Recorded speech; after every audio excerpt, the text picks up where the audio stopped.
todo mundo, viu? Mais uma vez. Tomei um copo d'água, acho que ajudou. Estou preparado para caminhar mais um pouco. Você que começou a nos assistir agora, essa é a nossa aula de Teologia Sistemática 2. Vamos falar sobre pecado, salvação e últimos tempos. Se a gente chamasse isso de forma teológica, a gente chamaria, assim como coloquei no grupo, a gente chamaria desta forma. A gente chamaria pecado de ramateologia, pecado de soterologia, salvação de ramateologia e últimos tempos de escatologia. É assim que são conhecidas essas três amiguinhas, esses três temas que a gente vai falar no dia de hoje. Mas hoje nós vamos falar um pouquinho mais aberto, não com nome técnico, mas vamos falar com nome comum, que a gente conhece no nosso dia a dia, que é pecado, salvação e os últimos tempos, tá bom? A pergunta é, você conhece ou já ouviu falar da história da redenção? Quem conhece ou quem já ouviu falar, manda aqui no chat para mim. Por favor, vamos lá.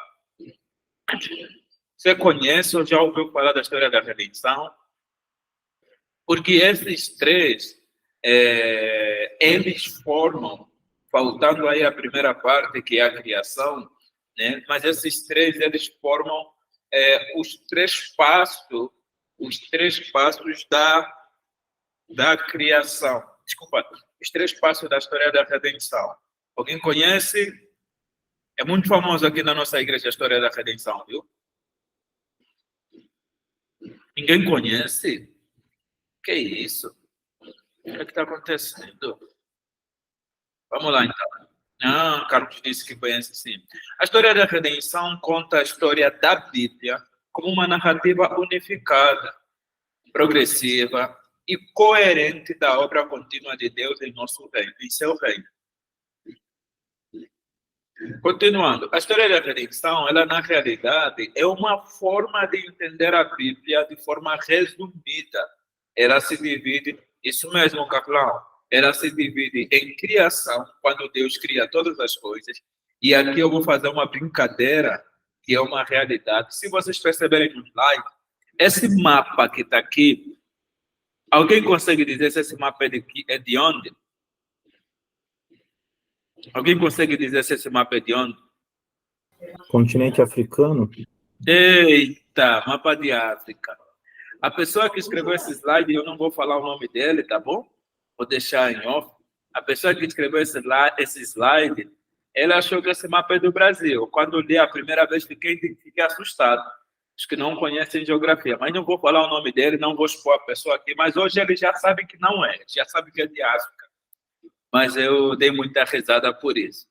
Então, tem a criação do mundo, né? Deus decide, então, criar o mundo. Deus decide criar todas as coisas. Da sua livre e espontânea vontade, ele cria o mundo. Depois de ele criar o mundo, tem a queda, que é o pecado do homem.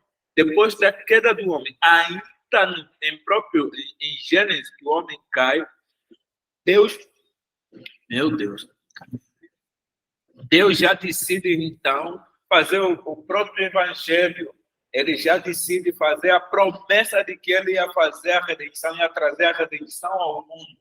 E aí, então, traz a redenção com nosso Senhor Jesus Cristo e tem a consumação, que é a doutrina dos últimos tempos. Então, vocês percebem claramente.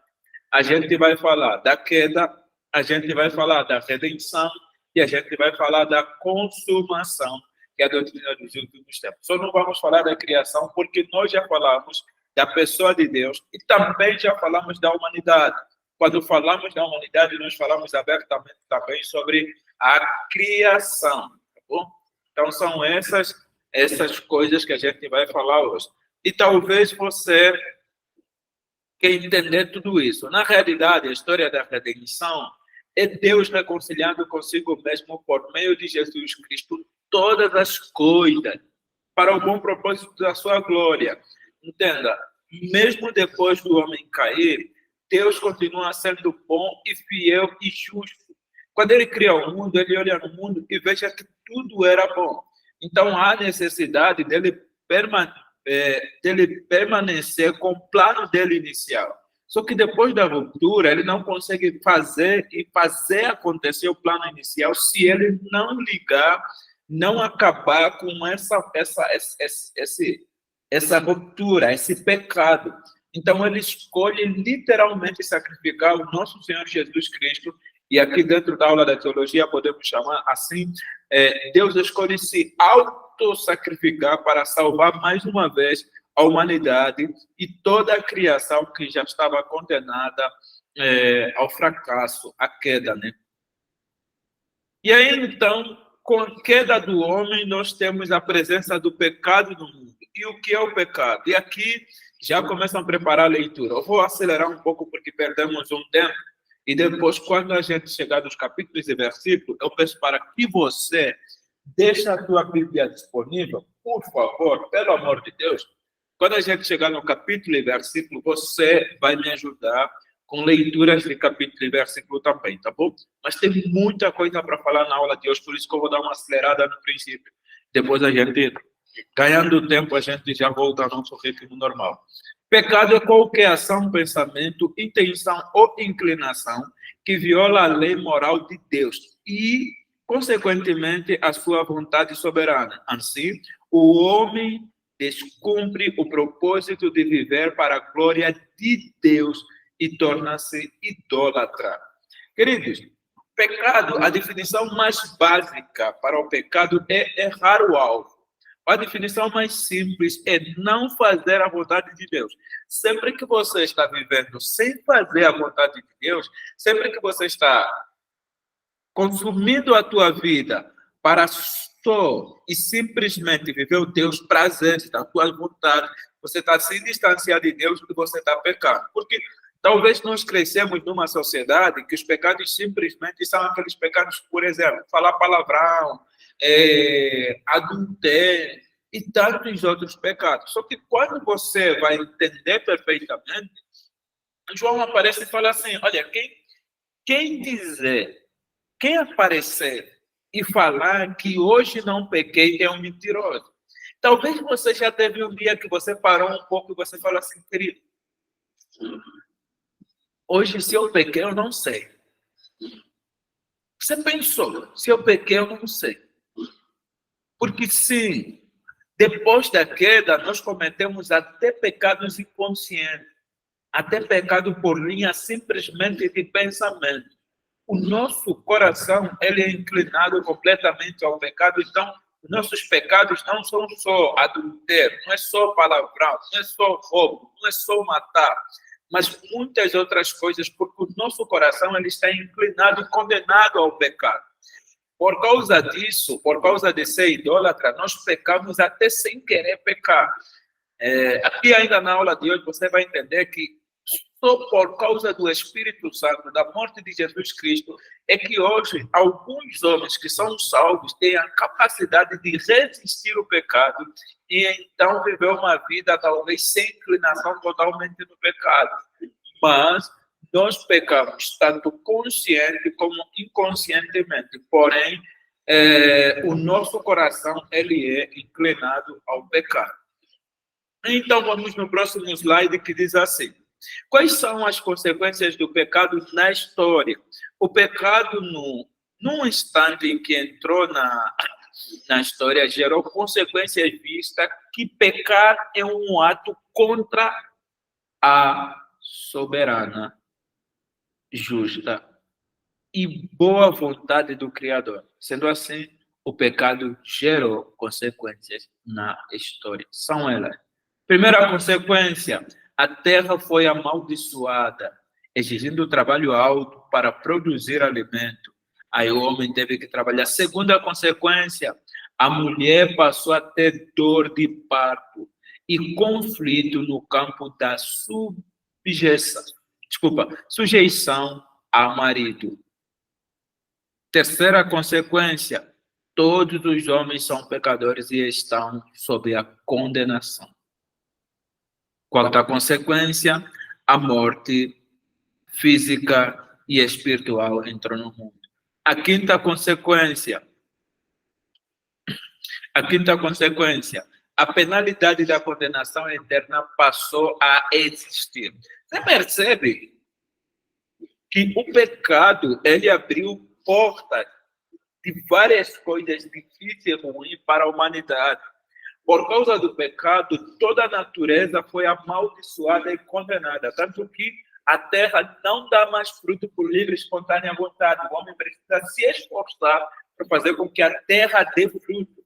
Se você é um cara adepto, gosta de ler Gênesis, você vai perceber que quando Deus cria a terra, ele dá a ordem para que a terra gere frutos.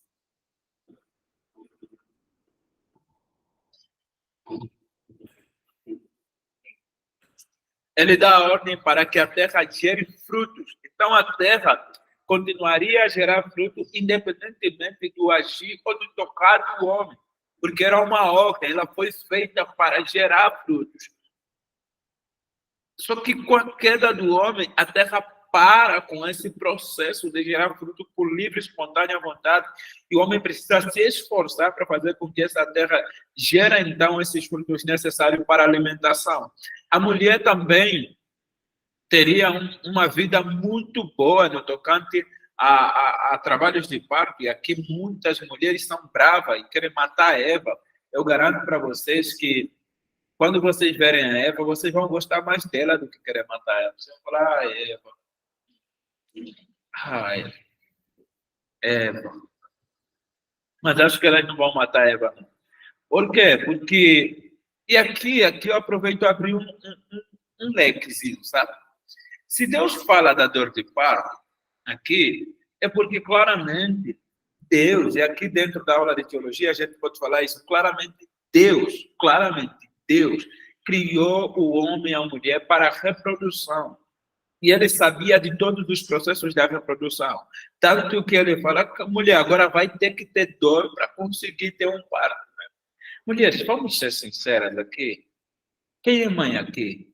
Não seria tão da hora passar 9 meses e ter um parto sem nenhuma dor? Seria muito bom, seria maravilhoso. Eu sou pai, né? Eu tive que assistir.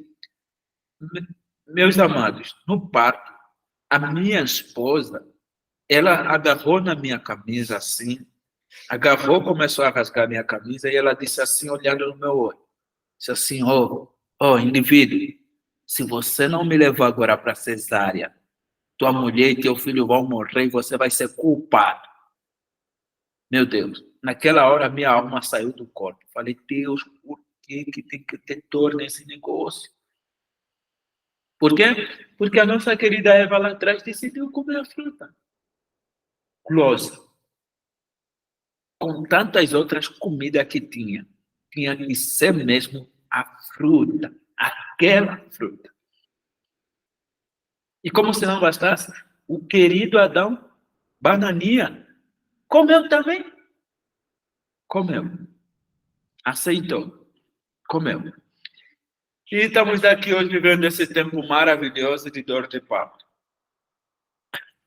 A outra coisa bastante importante é entender que todos nós somos condenados. Todo homem é condenado, tanto a pecar e tem a condenação dos desenvolvimentos do pecado. Por quê? Porque o pecado, ele abriu uma porta que fez com que nós nascemos hoje praticamente amaldiçoados. Somos pessoas que nascemos inclinados ao pecado. Então, nós também somos pessoas que nascemos já com a promessa de que vamos morrer. Então, a gente nasce sabendo que vamos morrer fisicamente e também o salário do pecado é a grande morte, que é a morte da eternidade, morte espiritual. Então, essas condenações que a gente tem por causa do pecado. A gente vai para outro slide que diz assim, em Gênesis 3, narra o evento da queda humana. Momento histórico em que o pecado entra na humanidade. No capítulo seguinte, Gênesis capítulo 4, nós podemos perceber, através do arquetipo de Caim, quais são as consequências do pecado nos relacionamentos. Quais são? Primeiro, começa assim, o rompimento da harmonia do homem com Deus. O pecado faz isso. Vamos lá, você percebe claramente, ó, que estamos em Gênesis capítulo 4, mas Gênesis capítulo 3, a queda do homem, Adão e Eva descobrem que a árvore tinha atrás. Cara, eu não sei se você já parou para pensar um pouco, existe mesmo atrás da árvore? A árvore tem atrás? Os caras descobrem que a árvore tem atrás. Aí já mostrou que a mente deles já tinha caído, já estavam perturbados. E se escondem de Deus. Então, essa harmonia entre Deus e o homem é rompido. Só que em Gênesis capítulo 4 é como uma demonstração daqueles problemas que foram levantados, despertados em Gênesis capítulo 3. Depois tem o rompimento da harmonia do homem consigo mesmo. O homem tem conflito consigo mesmo. Nós temos conflito conosco mesmo. Nós temos dificuldade de nos entender, acredita se quiser. Principalmente homem. É que falo do sexo masculino. A gente tem muita dificuldade de se entender. Por isso que a gente sempre fala que a mulher é complicada. Porque nós mesmo já é difícil entender, nós imaginamos a mulher. Não temos dificuldade de nos entender, mas aqui é um pouquinho mais fundo. Eu estou brincando um pouco com a situação, mas um pouco mais fundo. O homem hoje ele tem dificuldade de fazer uma leitura de si mesmo. Ele não vive em plena harmonia consigo mesmo. Você vê que Paulo abertamente fala assim que o bem que eu quero fazer, isso não faço. O mal que eu não quero fazer, isso faço. Ele está tendo um conflito consigo mesmo. Paulo deixa abertamente o conflito que ele tinha consigo mesmo. E aí tem, então, o rompimento da harmonia do homem com o seu semelhante, né? Quer dizer, o rompimento de nós com o próximo. Este problema com o próximo. E aí é a morte de Abel, que o Caim executa Abel na cara dura, né? Depois de Deus avisar, depois de Deus advertir, depois de Deus falar, Caim, o pecado está batendo à tua porta, Caim.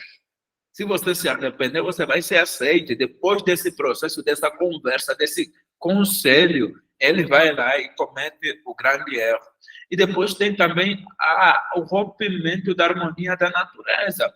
A natureza também não está funcionando numa órbita boa e normal. Por mais que, sinceramente, apesar da queda do homem, apesar do erro do homem, apesar do rompimento do homem consigo mesmo, do rompimento do homem com Deus, do rompimento do homem com o seu semelhante, do rompimento da natureza, você percebe claramente que não dá para esconder dessa criação o poder de Deus está lá. Então, essa natureza que ela está caída, para nós ainda parece ser uma natureza perfeita. O dia ainda espera pela noite. As estrelas ainda esperam o seu tempo. A lua aparece no tempo certo. O sol aparece no tempo certo. As estações ainda vivem o seu tempo um esperando o outro. Só que em Mogi que todas elas estão atrapalhadas, né? As estações em Mogi acontecem todos no seu dia. Não sei porquê, mas a natureza aqui em Mogi é um pouco mais doida do que nos outros lugares. Se vocês não perceberam isso, eu que vim de outros lugares percebi. A estação em Mogi está mais doida, está um pouco mais avançada na doideira. A harmonia das estações em Mogi está um pouco mais rompida. Mas em outros lugares não é assim, eu vos garanto. Em outros lugares ainda dá para ver.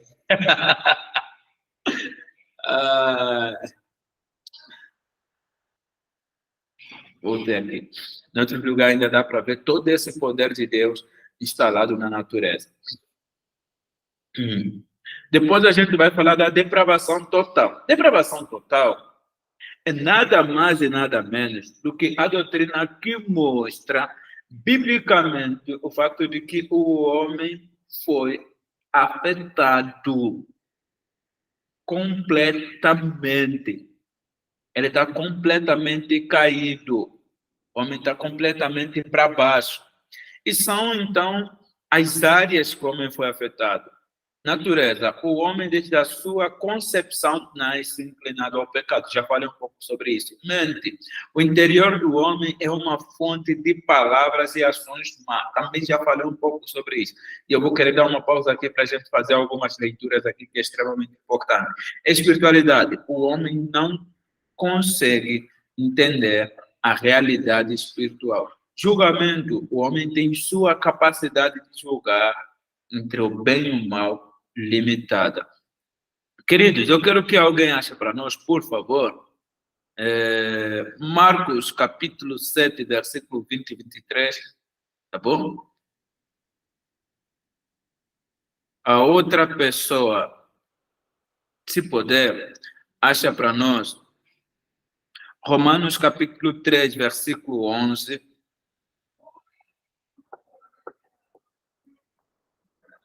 Romanos capítulo 3, versículo 11. E 1 Coríntios, capítulo 18, capítulo 1, versículo 18. Esses dois versículos.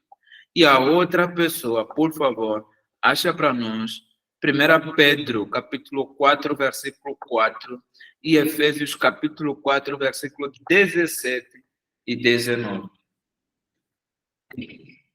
Vamos lá. Alguém já achou Marcos, capítulo 7, versículo 20 e 23? Pode falar, pastor? Pode. Marcos, capítulo 7, do 20 ao 23, correto? Isso. Vamos lá. E dizia: o que sai do homem, isso é que contamina o homem. Porque do interior do coração dos homens saem os maus pensamentos, os adultérios, as prostituições, os homicídios, os furtos, a avareza, as maldades, o engano, a dissolução, a inveja, a blasfêmia, a soberba, a loucura. Todos estes males procedem de dentro e contaminam o homem. Isso. Esse versículo, ele tem a capacidade, ele já sustenta tanto a natureza quanto a mente do homem. Então você percebe que essa é a nossa realidade. Sabe quem tá falando esse versículo? Quem está falando sobre isso? É o próprio Jesus Cristo. É a palavra de Jesus Cristo. Quem conhece perfeitamente o homem, e ele faz uma descrição de quem é o homem, como o homem está. O próprio Jesus Cristo faz essa descrição. Alguém já encontrou Romanos capítulo 3, versículo 11? Amém, pode ler? Por favor. Não há ninguém que entenda, não há ninguém que busque a Deus. Aqui é impossível o homem chegar-se até Deus ou entender a realidade espiritual se Deus não proporcionar esse encontro, se Deus não começar esse encontro. Então, nós não temos a capacidade de entender a verdadeira realidade espiritual. Então, nenhum de nós tem a capacidade de chegar até Deus. Alguém pode ler 1 Coríntios capítulo 1, versículo 18?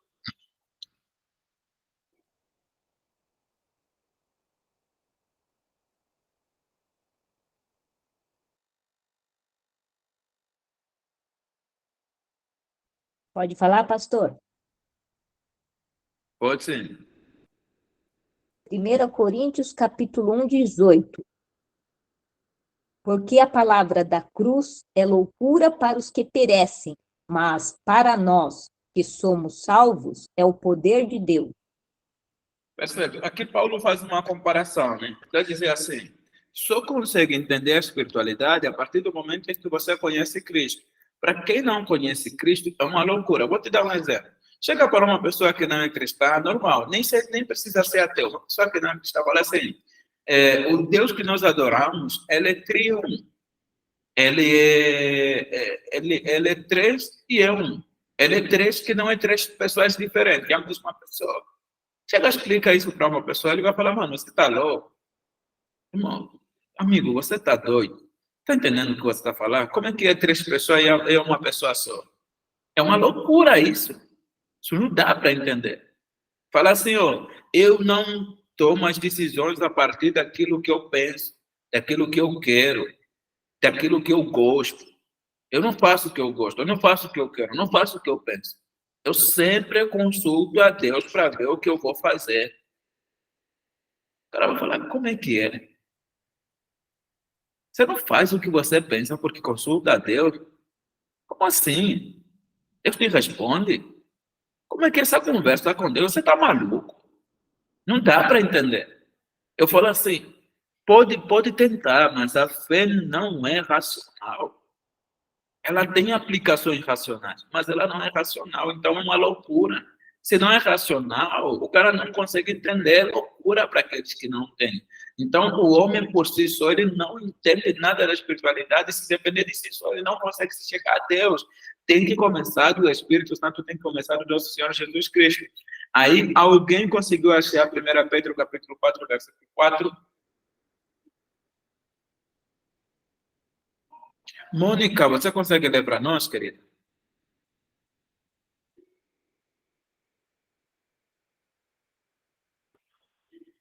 Mônica Medina?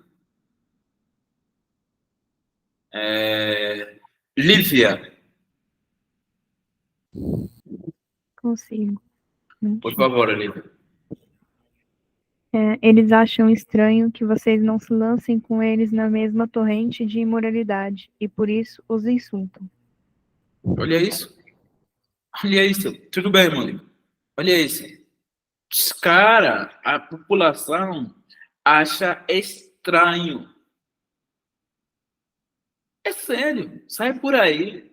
Você, menina, ou jovem, sai por aí num grupo de uma faculdade e fala assim: eu estou guardando a minha pureza para o meu marido. E ninguém vai fazer nada comigo. A pessoa pergunta, mas você não sente vontade? Eu sinto, mas estou guardando para o meu casamento, porque tem um Deus que me ensinou assim. Você é jovem? Não. Você não fala, você é doido. Você não sabe o que está perdendo. Não tá, é uma conversa irracional. Não é porque ele falou você é doido porque ele é maldoso. Não, é porque é normal para eles e o anormal é o que a gente está tentando ser. Então é necessário que a gente perceba claramente isso, que o julgamento do homem também está totalmente limitado. Não é que eles são maldosos, é que eles não têm o discernimento de julgar o bem e o mal da melhor forma possível. E aí, então, a gente, continuando a falar sobre depravação total, a gente fala da inclinação para o mal que o homem tem, né? A gente fala também da vontade, e aqui eu já dei uma frisada, né? O homem se alegra em praticar, em práticas detestáveis. Vocês já presenciaram alguém falando assim? Ela apanhou porque merecia. E se dependesse de mim, ele daria de novo. Os caras com vontade de escanar, né? Eu falo que antes de me converter, e aqui, por favor, eu estou convertido. É o meu passado. Antes de me converter, eu vivia todos os dias desejando matar alguém. Eu tinha vontade, eu tinha sede. Eu queria matar uma pessoa. E eu achava isso glorioso. Não cheguei a matar, graças ao bom Deus. Mas já tive quase. Deus me livrou de ser um homicida. Eu vivia assim. E para mim era glorioso, era normal, era gostoso. Era gostoso sair batendo nas pessoas, era gostoso sair, ser o cara ganancioso, era gostoso tudo isso.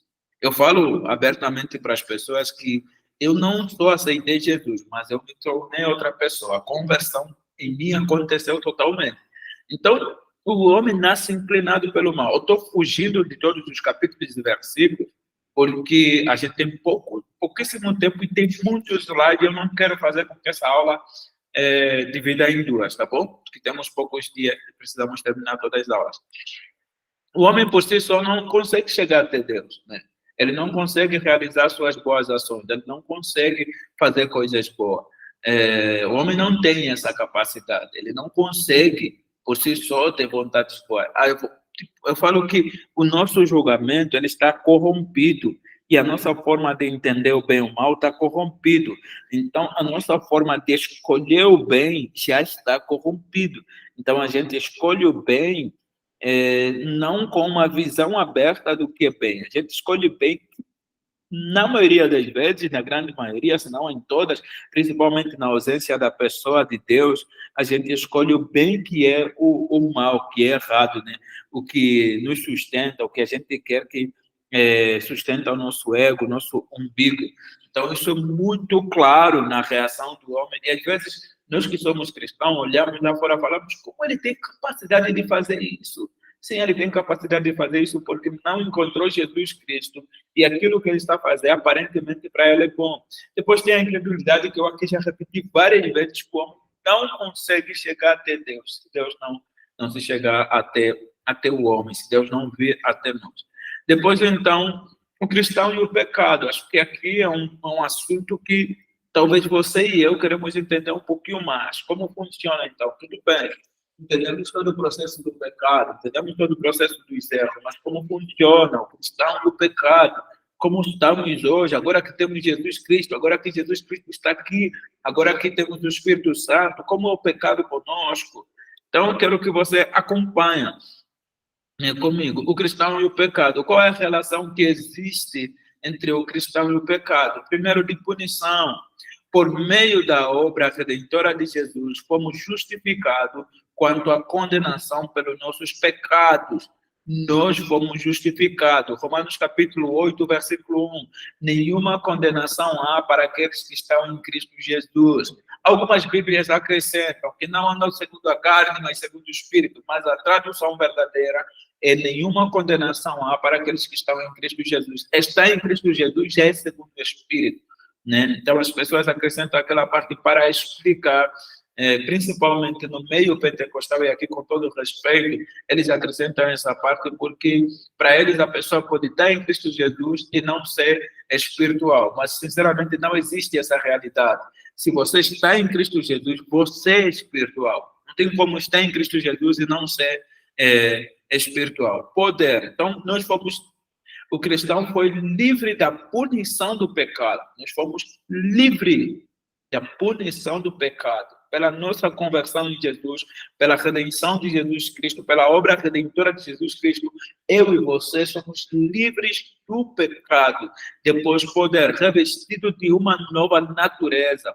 O cristão pode mortificar a sua carne, por isso abandona os seus pecados, crescendo em santidade. Nós temos capacidade de dizer não ao pecado. Foi nos dado agora essa capacidade. Eu e você conseguimos enxergar que isso é pecado, isso é errado, e conseguimos dar um não para o pecado. E assim sucessivamente a gente vai crescendo, e chegando até ao ponto de perceber claramente que a nossa vida se torna mais parecida com Cristo. Então, buscando a santidade o tempo todo. Presença. O pecado será completamente removido da natureza humana na glorificação. Sim, olha isso. Não enquanto o homem estiver sujeito a este mundo corrompido e ao corpo corruptível, teremos que lidar com a realidade e a presença do pecado em nossas vidas. Relação e sociedade. Queridos, é assim. Apesar de tudo isso, enquanto estivermos nesta natureza, apesar de termos ciência, apesar de sermos salvos pelo Jesus Cristo, pela obra redentora do nosso Senhor Jesus Cristo, nesta realidade nós não vamos nos livrar completamente do pecado por causa da nossa natureza inclinada e caída. Nós temos a capacidade, sim, de dizer não ao pecado, mas não temos a capacidade de nos livrar de uma vez por todas, ou de arrancar o pecado da nossa natureza, do nosso corpo. Mas isso vai acontecer na glorificação, onde receberemos um novo corpo, e esse corpo não será um corpo corruptível.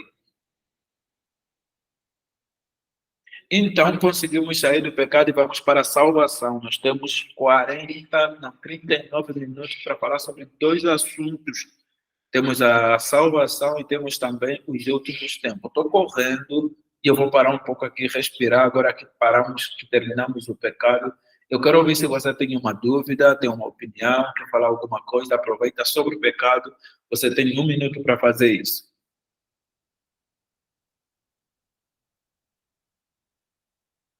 Alguém tem uma dúvida? Dou-lhe uma.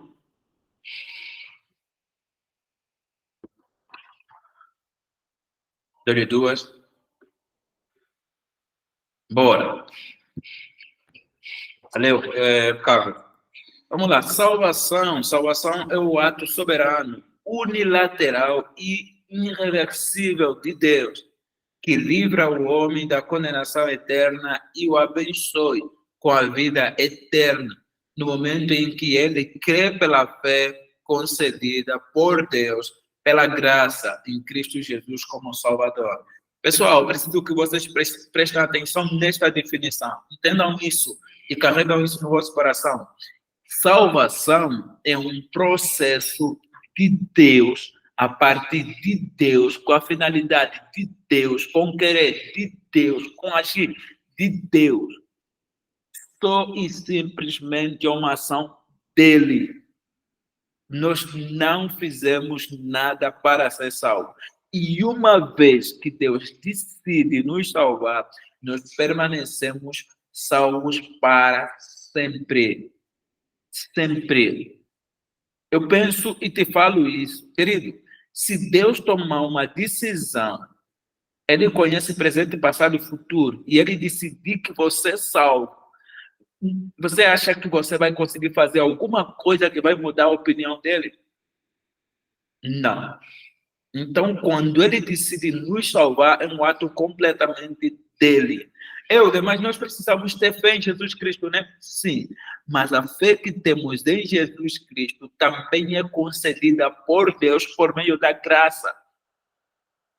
Nós só acreditamos em Jesus porque, por meio da graça, Deus nos concedeu o dom de fé para acreditar nele.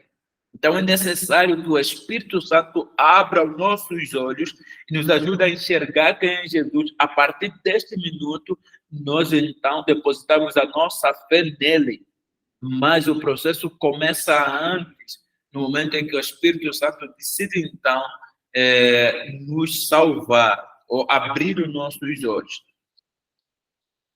Falando da salvação, existem alguns processos da salvação. Aqui o slide é muito pequeno, então vou continuar mesmo fazendo a leitura. Existem alguns processos de salvação. Expressão teológica ligada à salvação. Primeiro, eleição. Eleição é um ato livre e soberano de Deus de escolher aquele que, sem mérito algum, serão alvos efetivos da sua graça salvadora. Eu quero que você coloque isso na tua cabeça. Sem mérito algum. Deus, de livre, ou com um ato de liberdade, com um ato de soberania, com escolha da parte dele, ele decide eleger, então, alguém para ser salvo. Aqui tem uns capítulos e versículos, eu não vou parar para ler por causa do nosso tempo, tá bom? Que tem capítulos e versículos, você vai conseguir acompanhar e lendo, então, esses capítulos e versículos. Depois tem predestinação. Predestinar é destinar previamente. Isso é língua portuguesa ainda. Na teologia, trata-se de uma ação de Deus que abrange todos os eventos da história da redenção. Eu preciso que você preste atenção nisso. Todo cara predestinado, em um momento da vida, ele vai aceitar Jesus como Senhor e Salvador. Em um momento da vida. Pode ser que a gente olhe para um cara e fale assim, olha, da maneira que essa pessoa está andando, essa aqui vai para o inferno. Vai para o inferno. É possível que o predestinado seja um cara que vive a vida toda sem estar na igreja, até a sua morte, no leito da sua morte, ele decide aceitar Jesus e ele vai para o céu? Sim. Ed, você tem uma pergunta para fazer? Eu vou parar um pouco e posso te responder. Vamos lá. Helder, eu tenho dúvida, sim. Se a pessoa é predestinada, então, a dúvida que eu tenho ide e pregai o evangelho a toda criatura. Então, qual seria, no caso, a função de se pregar o evangelho se a pessoa já é predestinada a aceitar Jesus? Que da hora, que pergunta maravilhosa, querida. Como eu amo tua vida, viu? Pergunta linda demais. Vamos lá. Minha querida, é assim. As pessoas que são predestinadas, nós não sabemos quem é. E Deus nos convidou para sermos cooperadores e para participarmos da missão dele. Nós somos comissionados à comunicação. Você pode ser uma pessoa predestinada, mas Deus manda alguém chegar até você e te fazer entender aquilo que é o plano da vida dele. Você percebe claramente que Paulo fala isso em Efésios capítulo 1, versículo 4. Paulo fala que fomos predestinados antes da fundação do mundo. Então, se fomos predestinados antes da fundação do mundo, por que tem então toda essa pregação? Por quê? Porque nós que somos homens não sabemos quem é predestinado. E Deus, na sua soberania, decidiu que nós participaríamos do processo de missão que ele começou lá na fundação, que ele revelou na cruz com Jesus Cristo. E nós agora somos daquelas pessoas que estão dando a continuação da sua missão terrena. Então, nós só fizemos o trabalho terreno de apresentação do evangelho para todo mundo. Escuta, e aqui é uma verdade. Quando a gente sai para evangelizar, nós carregamos 2 atos. Um ato que levamos o nome do Senhor Jesus Cristo e essas pessoas que estão a ouvir, elas serão salvas porque foram predestinadas. E outro ato porque algumas pessoas que vão ouvir essa palavra e não vão aceitar o Senhor Jesus Cristo, elas têm então por que ser condenadas porque ouviram Jesus Cristo e não aceitaram. Você vai querer me perguntar e querer brigar um pouco sobre isso, mas eu não vou querer brigar sobre isso. Deu para entender, Ed? Deu sim, Helder. Obrigada, viu? Deu mesmo? Deu sim. Tá bom. Só mais uma dúvida rapidinho. Pode falar. Aí o predestinado, ele aceitou Jesus e aí no meio do caminho ele não quer mais saber e vai para o mundão. Mesmo assim, ele é predestinado, então vai chegar uma certa época da vida que ele retorna. Seria isso?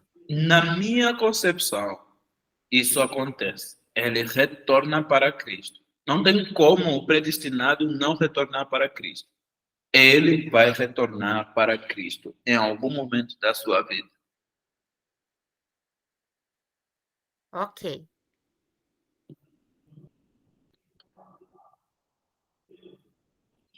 Depois temos a justificação. É declarar justo ou livre de culpa e de castigo. A justificação é o ato jurídico de Deus, baseado na obra de Cristo, mediante o qual ele atribui justiça ao homem que deposita sua confiança em Jesus Cristo, livrando-o da condenação decorrente da culpa do pecado. Pessoal, eu preciso que vocês prestem atenção. Todas essas etapas que a gente está falando aqui, e ainda tem outra etapa, tem 3 etapas ainda, todas essas etapas, elas estão dentro da salvação, que é a etapa inicial. Elas fazem parte da salvação. Então, uma pessoa que é salva, ela é eleita, né? Ela é predestinada, ela é justificada, ela é adotada, termo usado para descrever a posição que o crente ocupa em Deus, desfrutando dos direitos e privilégios de filho. Então, essa pessoa salva, ela é adotada, ela é santificada, ela é separada de algo por Deus para o seu uso, né? Fomos escolhidos, fomos separados, porque no Antigo Testamento a palavra santificar, ele tem a ver com separar alguma coisa e fazer com que essa coisa seja usada só e simplesmente, só e exclusivamente para o templo. Então, seja de uso exclusivo para o templo. Então, essas coisas que Moisés e Arão separadas, essas coisas eram chamadas utensílios santificados. Então, o cristão também vive esse processo na sua salvação. Ele é separado, ele é tirado de lado para viver uma vida que consagra a Jesus Cristo como Senhor e Salvador. E a última coisa, nesse processo de salvação, né, a gente falou da eleição, da predestinação, justificação, adoção, santificação, e o último processo é, então, a glorificação. Está no final da santificação, em que o alvo será perfeito como Cristo. Quando a gente receberá, então, o corpo renovado, né? O outro corpo santificado, o outro corpo que não tem, que não é corrompido, um corpo que não é simplesmente terreno, um corpo que não é caído, um corpo totalmente glorificado. Como exemplo de corpo glorificado, eu preciso que vocês dão um pulo na vossa memória aqui na história e vocês percebam que Jesus Cristo, depois da sua morte e ressurreição, ele aparece com o corpo glorificado e com esse corpo glorificado, Jesus Cristo faz refeições normais. Os discípulos, quando olharam para ele, Jesus era uma pessoa normal, parecia uma pessoa normal. Mas também era o corpo que ele passou na parede e apareceu dentro da sala. Era o corpo que ele desaparecia no meio dos dois apóstolos que estavam partindo. Quando ele parte o pão e os apóstolos abrem os olhos, naquele momento Jesus desaparece do meio deles. Então, notoriamente, era um corpo que parecia um corpo comum, que parecia um corpo humano, mas é um corpo glorificado. E eu preciso que vocês tenham essa realidade na vossa mente. Aqui, então, nós falamos sobre questões básicas relacionadas à salvação. Qual é o meio de salvação? Primeiro, o cristão é salvo pela graça, mediante a fé manifestada pela confissão pública. Estou cansado e estou viajando. Dá-me força, meu Senhor Jesus Cristo. Pela confissão pública. O cristão pode perder a salvação? Alguém está aí lendo? Ed, aqui está a resposta. O cristão pode perder a salvação? Não, pois a eleição de Deus é soberana e incondicional. Quando Deus decide nos escolher, ele não está dependendo do que a gente vai fazer, ou que a gente fez, ou que a gente deixa de fazer. Ele, na sua soberania, na sua vontade, no seu querer, no seu plano, ele decide te salvar pela misericórdia dele e pela graça dele pela nossa vida. Então, não há o que a gente faça para que perdemos essa salvação. Não sei se vocês já leram esse versículo em Romanos, quando fala que ninguém nos separará do amor de Cristo. E aí, então, é relacionado várias coisas que possivelmente poderiam ser coisas que nos separariam.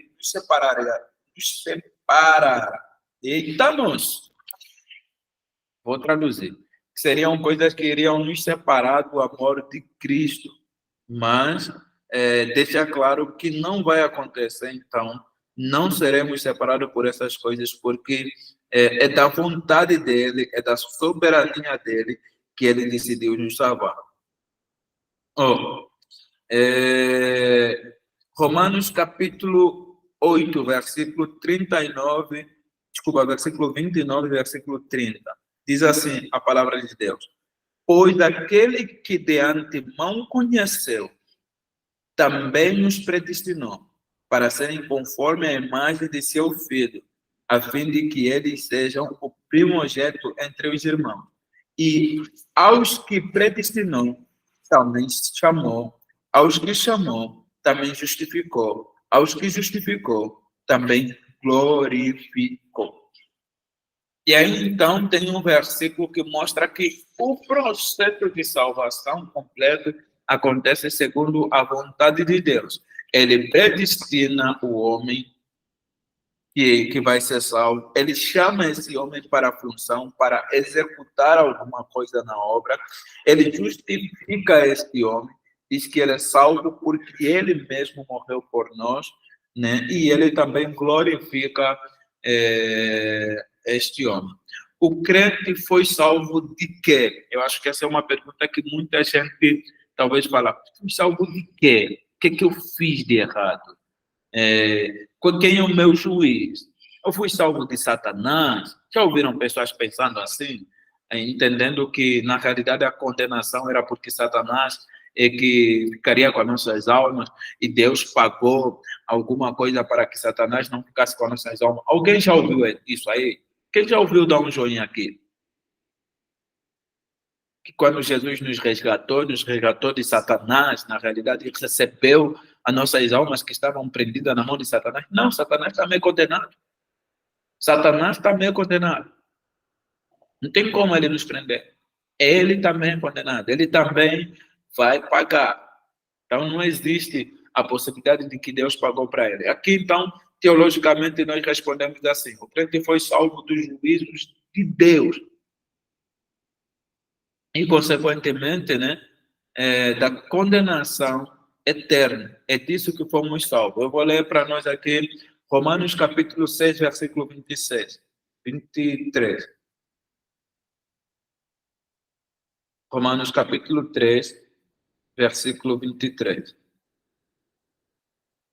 Diz assim: pois o salário do pecado é a morte, mas o dom gratuito de Deus é a vida eterna em Cristo Jesus. Esse versículo, se você tiver na tua Bíblia, deixa neglitado, que é extremamente importante.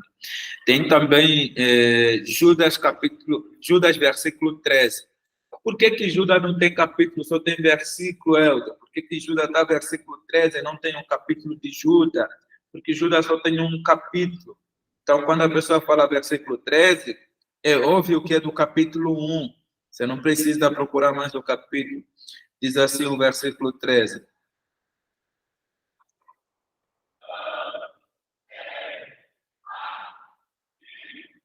Meu Deus.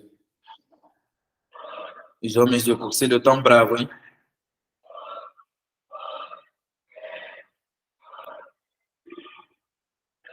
Diz assim: são ondas bravias do mar, espumando seus próprios atos vergonhosos, estrelas errantes, para os quais estão reservadas para sempre as mais densas trevas, né? Então, é isso que nos esperava, é isso que a gente viveria, mas fomos salvos também disso para a honra e glória do nosso Senhor Jesus Cristo. Cada vez que eu olho no relógio, eu quero morrer, viu? E aqui na hora eu falo: meu Deus, que hora é essa? O que significa últimas coisas, que é escatologia. Pessoal, deixa eu vos falar um segredo. Eu vou falar sobre escatologia, mas se você puder, abre o teu YouTube e procura a última mensagem de quarta-feira do nosso querido pastor Segundo. Tem 1 hora de tempo aquela mensagem. Pode colocar no 2, 1,5. Mas vai te enriquecer demais. Eu vou explicar um pouco aqui, mas você vai assistir a de quarta-feira, da última mensagem de quarta-feira, né? A quarta-feira agora vai ter outra mensagem e mais uma. São 3 mensagens. Se você puder, eu te encorajo. Se você puder, venha aqui, assiste presencial. Se você não puder, assiste de casa, que eu tenho certeza que vai te enriquecer demais. Eu saí de lá desnorteado. Muita coisa é óbvia, eu já sabia, porque é minha área de estudo, mas a coisa que, meu irmão, eu saí de lá desnorteado e faço aqui, assino embaixo aqui, pode ver que você não vai se arrepender. É de quarta retrasada, é isso mesmo, porque quarta-feira passada teve o culto de posse, né? Posse não, culto de, como é que chama? De ordenação de nossos queridos pastor Júnior e pastor Jair. Então vamos lá. Escatologia, doutrina dos últimos tempos, últimas coisas, trata-se da condução de Deus em eventos que estão em curso na história para a consumação de seu plano eterno de redenção. Nesse sentido, últimas coisas aponta para últimos eventos antes da consumação dos dias. E aqui, então, tem esses 3 campos. Olha isso. Tem. São dois temas macro, quando o assunto é os últimos tempos. O primeiro tema macro, quando o assunto é último tempo, é milenismo ou milênio. 1000 anos. Esse é o primeiro assunto macro. O segundo assunto macro, quando é último tempo, é tribulação. São esses dois assuntos que permeiam e tomam conta dos últimos tempos. São esses dois assuntos que academicamente são discutidos quando a gente fala dos últimos tempos. Então, para 1000 anos, que é 1000 anos de reinado de Cristo, que Apocalipse fala do milênio, 1000 anos de reinado de Cristo, a gente tem 3 etapas. A primeira etapa é o milenismo, a segunda etapa é pós-milênio. Então, pós-milenarismo, depois tem, então, pré-milenarismo histórico. Você vai ver que, se você assistir a aula de quarta-feira, a pregação de quarta-feira do nosso querido pastor Segundo, ele vai descrever um pouquinho mais. Eu vou tentar chegar perto do que ele falou. Mas vamos lá. O amilenarismo, né? O amilenismo, não aceita o futuro estabelecido em um reino de 1000 anos literário. Ele não aceita isso. Mas o amilenista, o milênio é um período entre a ascensão de Jesus e a sua segunda vinda, tempo em que o Senhor reina no céu. O que esse cara entende? O que o amilenismo entende? Eles entendem que o milênio não é literal e que eles também entendem que a igreja do Senhor Jesus Cristo está pregando esse milênio. Jesus está reinando no céu e a igreja está pregando esse milênio. A igreja está pregando este tempo, e nesse tempo que Jesus está reinando no céu, a igreja está pregando. Eles entendem que Satanás é simplesmente um cachorro, que Deus tem governado sobre ele. Então, que Satanás tem suas limitações, mas que Jesus está reinando nesse 1000 anos. E esse 1000 anos não é literal, é o tempo que Jesus está sentado no trono, reinando, com a igreja aqui, então, pregando o evangelho de ponta a ponta, e Satanás só fazendo aquilo que Deus permite. É interessante a ideia. Mas, sinceramente, a gente não acredita só desta forma e não condenamos quem não acredita. Depois tem premilenarismo. Premilenarismo ensina que o avanço da ciência e do evangelho inaugura uma era de paz e prosperidade no futuro, o milênio, quando esse cenário novo é o pós, sim, esse é o pós. Eu falei pós-milenarismo, que é o do meio aqui no slide, tá bom? Vou repetir a leitura. Ensina que o avanço da ciência e do evangelho inaugura uma era de paz e de prosperidade no futuro, o milênio, né? Quando esse cenário novo e desejável estiver pronto, ocorrerá a segunda vinda de Cristo, coroando esse tempo de glória e iniciando o estado eterno. Os pós, eles entendem que a segunda vinda de Cristo, eles entendem que a segunda vinda de Cristo, ele ocorre, então, num processo que a igreja faz essa demonstração da segunda vinda de Cristo, que, na realidade, Cristo está aqui, mas que a terra vai melhorando um pouquinho. E aí, então, vem o processo de Jesus Cristo. Ele vem e reina sobre a terra. Eu te aconselho, assiste também as aulas do nosso querido pastor Segundo, que essas dúvidas vão ficar muito claras. Depois tem, então, pré-milenarismo. narismo histórico. Depende do que o arrebatamento e a volta de Cristo formam um único evento. Defende que o arrebatamento e a volta de Jesus Cristo formam um único evento, depois do qual será imediatamente estabelecido um reino de 1000 anos literais de paz e de justiça. Sinceramente, pessoal, os temas aqui no cabeçalho, e eu preciso que vocês prestem atenção nesse detalhe que eu vou falar, os temas aqui no cabeçalho, eles estão trocados. Deixa eu olhar bem.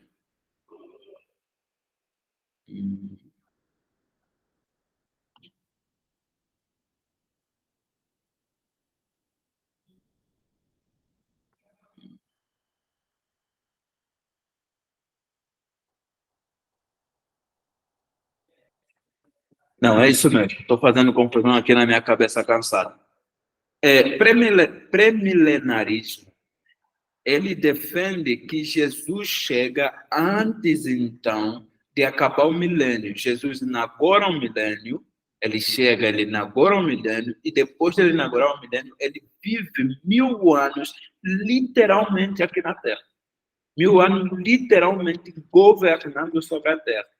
1000 anos, literalmente, governando sobre Israel. E neste tempo, é um tempo de paz e de justiça. Só que a gente tem que fazer uma construção de um com o outro. Para você entender muito bem milênio, você precisa entender também tribulação. Porque um depende do outro. Enquanto você está defendendo o milênio, você precisa entender como você defenderia a tribulação. E aqui, tribulação também tem 3 campos que a gente precisa conversar. Tem um pós-tribulacionismo, tem o mesotribulacionismo, aqui tem um erro de escritura, tem o mesotribulacionismo, e tem também tem um arrebatamento parcial, e tem mais, tem também o pré-tribulacionismo, tá bom? Eu vou repetir. Aqui o pastor Luiz só colocou 3 dos 4. Ele colocou pós-tribulacionismo, mesotribulacionismo e arrebatamento parcial. Tem também o pré-tribulacionismo. O quê? Vou começar com o pré que não está aqui. Pré-tribulacionismo é uma visão que entende que Jesus Cristo arrebatará a igreja no início da tribulação. Essa é a visão. O arrebatamento parcial, eles entendem que Jesus vai arrebatando a igreja aos poucos. É uma espécie de arrebatar primeiro os melhores, depois outro grupo e depois o outro grupo. Então, é um arrebatamento parcial, não é total. Tem o mesotribulacionista, ele entende que no meado, a igreja entra na tribulação, mas no meado, o anticristo decide então fazer um sacrifício profano.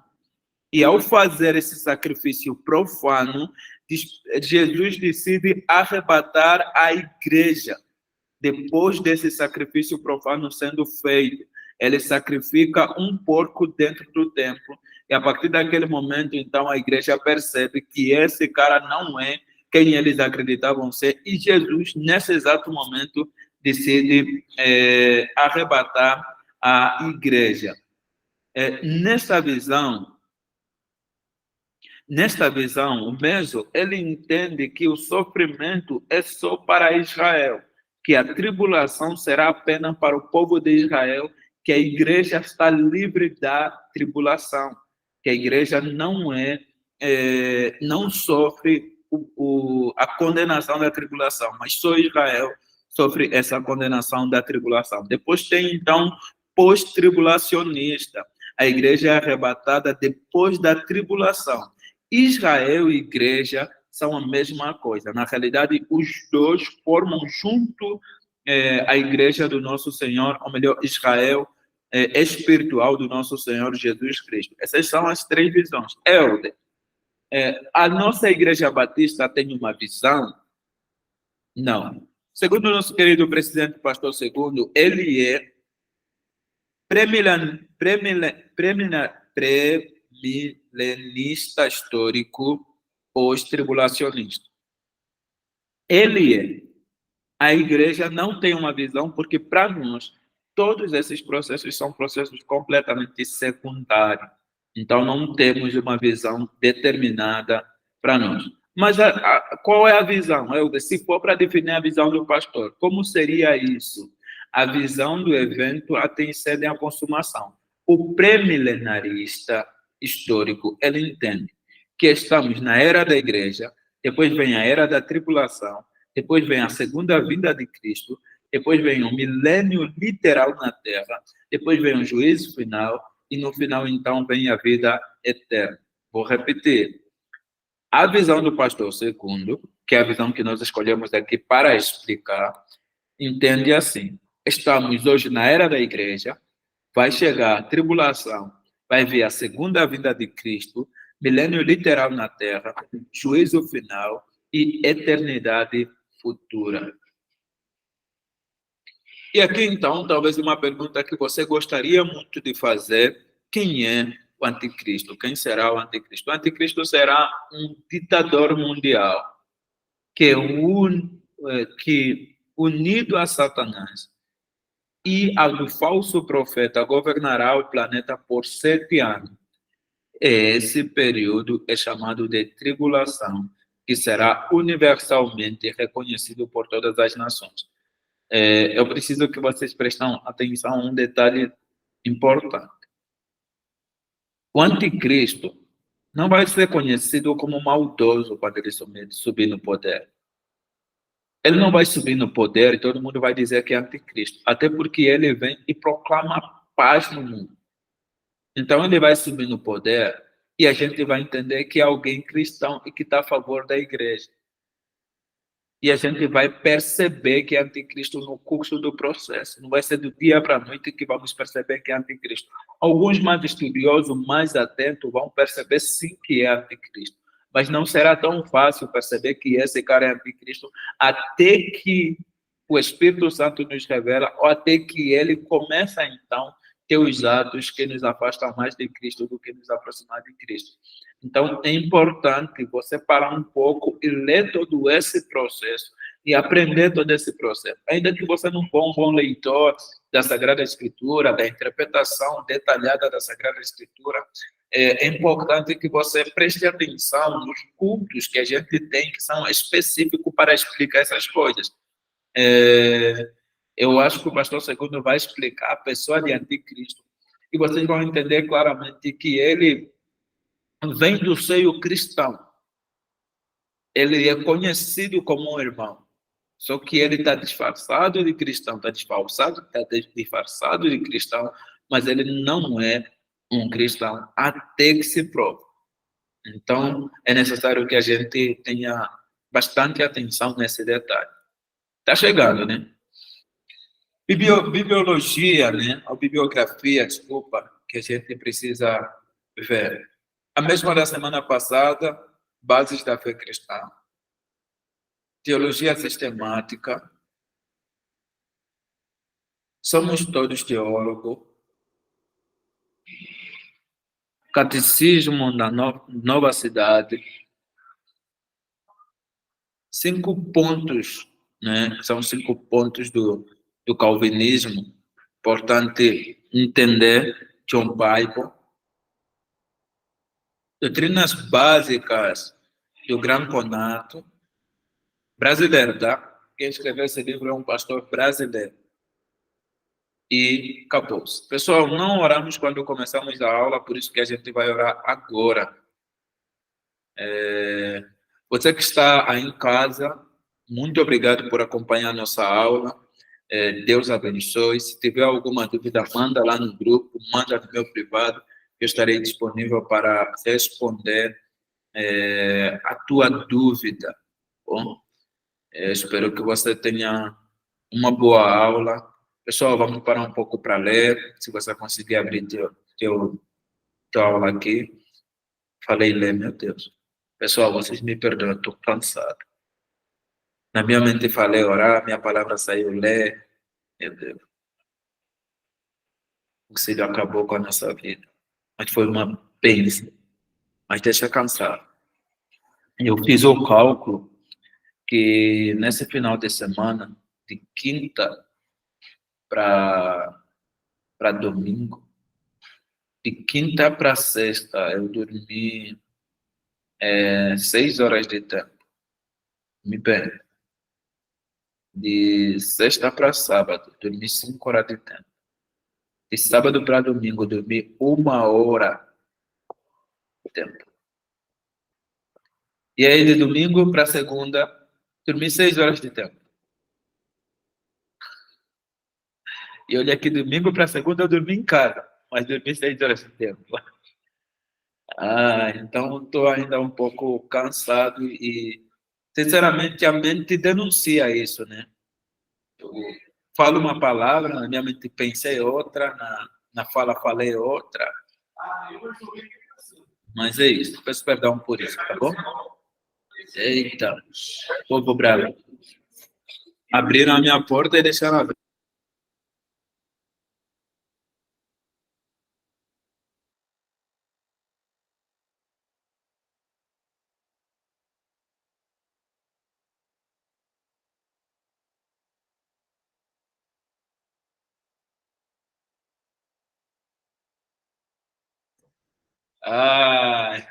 Era o nosso professor Luiz, né?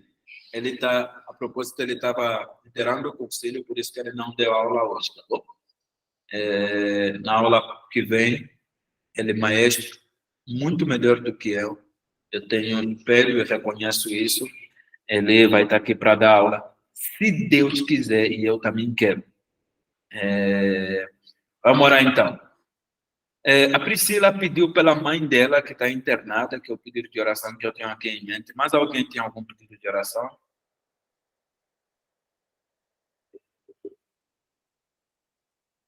Não, não, não. Então, vamos embora. Vamos orar. Carolão, você pode orar para nós, por favor? A Priscila não disse qual é o nome da mãe dela lá no grupo, tá bom? Mas orar por ela, orar por nós. E é isso.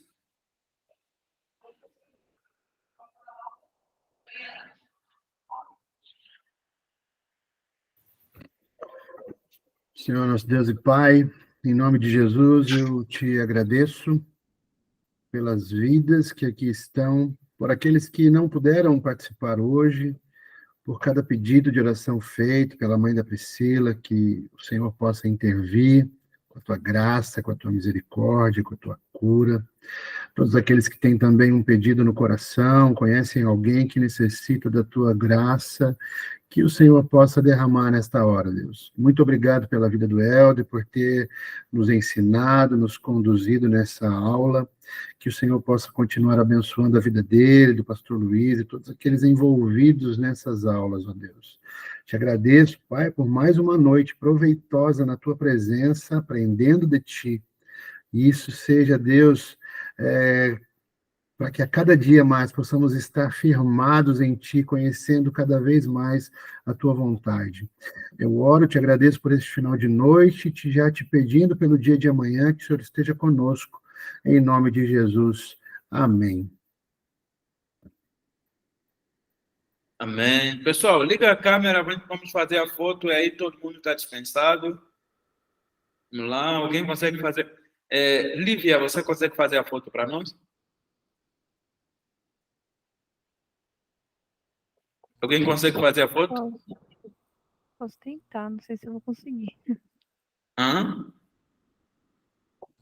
Posso tentar, não sei se eu vou conseguir. Só um minutinho. Tem outra pessoa aqui que já tem habilidade para isso?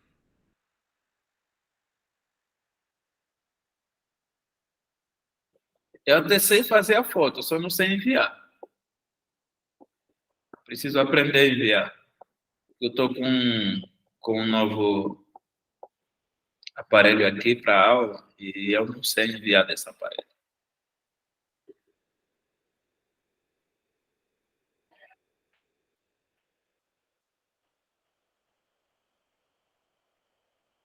Foi, Lívia? Nada? Sim, se vocês quiserem ficar na posição aí. Pessoal, deixa eu configurar aqui.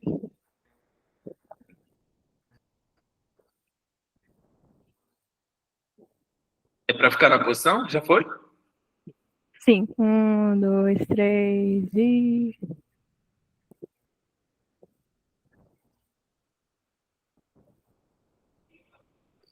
Foi. Manda aí já. Obrigado, viu? Deus abençoe e beijo do coração a todos. Tchau, tchau. Boa noite. Tchau.